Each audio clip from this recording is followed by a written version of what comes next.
There's lots of examples where states make laws or federal government makes laws that states can basically kind of not follow. There's laws that states can make that cities have tendency to not follow.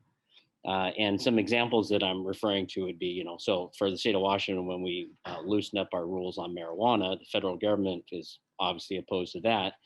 Uh, why don't rural communities, especially if they actually have a city council, they're big enough for that, why do they not put in laws that say you don't have to wear a mask?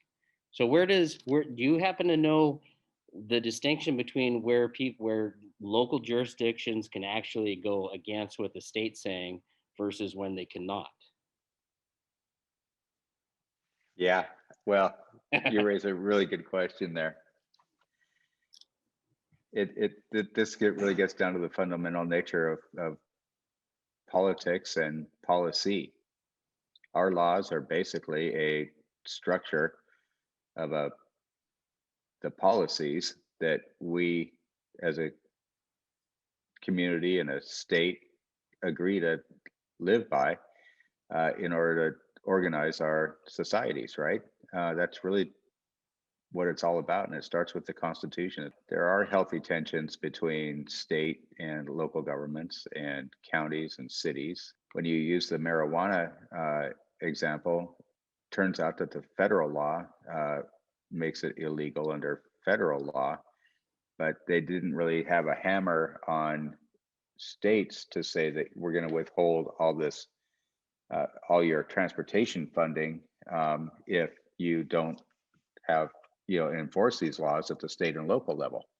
They did that with drinking age on a national basis, age 21. In this case, in the marijuana world, there wasn't necessarily a federal penalty of sort. They figured out a way to structure that initiative so that you could actually open up, make marijuana, recreational marijuana or medical marijuana legal in the state.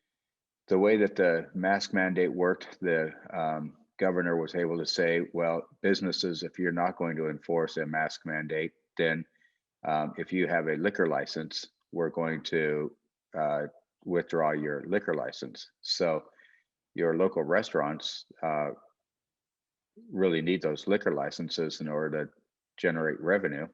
And it's not necessarily a police enforcement action. It's using the various licenses and other mechanisms that they have to enforce it.